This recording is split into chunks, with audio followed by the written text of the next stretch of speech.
أعوذ بالله من الشيطان الرجيم بسم الله الرحمن الرحيم যারা আমার এই ভিডিওটা দেখতেছেন সকলকে আমার সালাম, আসসালামু আলাইকুম রাহমাতুল্লাহ। তো আমার বয়স্ক বাবারা, ইয়াং যুবক ভাইরা, আপনাদের কাছে আমার একটি মেসেজ, আমার একটি অনুরোধ, ছোট ভাই হিসাবে বা বড় ভাই হিসাবে। তো মেসেজটা হচ্ছে, আপনারা প্রত্যেকটা দিন বড় বড় একটি পাপ করতেছেন, একটি গুনাহ করতেছেন, কিন্তু কোনো সময় আপনি চিন্তা করেন না যে আমি এত বড় একটা পাপ, এত বড় একটা গুনাহ করতেছি। তাই ওই সব বাবাদের, ওই সব যুবকদের আমার অনুরোধ, আমার মেসেজটা আপনাদেরকে পৌঁছায় দেওয়া। আমি যেমন একটি দিনের কাজ করতেছি, দিনের দাওয়াত দিতেছি, বড় পাপ থেকে আপনাকে আমি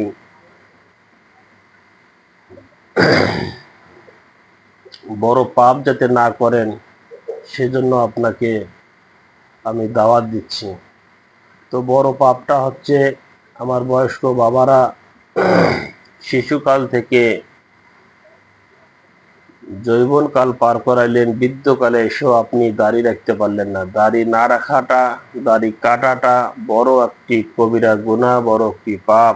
তো আমার বাবারা রিকোয়েস্ট, আপনারা আজকের পর থেকে আপনারা দাড়ি আর কাটবেন না, দাড়িটা রেখে দিবেন। শেষ নবীর উম্মত আপনি, শেষ নবীর উম্মত হিসাবে, নবীর সুন্নত হিসাবে দেহের ভিতরে ফিট করবেন। আমার যুবক ভাইরা, আপনারা শেষ নবীর উম্মত, শেষ নবীর সুন্নত হিসাবে আপনি দেহের ভিতরে ফিট করবেন। তো অতীতে যারা দাড়ি রাখেন নাই, কাটি ফেলেছেন, অবশ্যই আল্লাহ পাকের কাছে আপনারা তওবা করবেন। আল্লাহ, আমি জীবনে আর দাড়ি কাটবো না, আমি শেষ নবীর উম্মত হিসাবে আমি দাড়ি রেখে দিলাম। আল্লাহ, তুমি আমাকে কবুল করো, আমিন। অবশ্যই আল্লাহ পাক ক্ষমা করে দিবেন। আল্লাহ ক্ষমার জন্য, সব সময়ের জন্য বান্দার দিকে তাকিয়ে থাকে, যে কখন আমার একটি বান্দা গুনাহ করছে আর কখন আমার কাছে মাপ চাবে। আল্লাহ এই অপেক্ষায় থাকে। সুবহানাল্লাহ।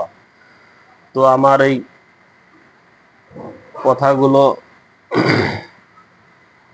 বললাম, এবং আপনাকে, আমাকে আল্লাহ পাক যেন এর উপরে আমল করার তৌফিক দান করে, আমিন।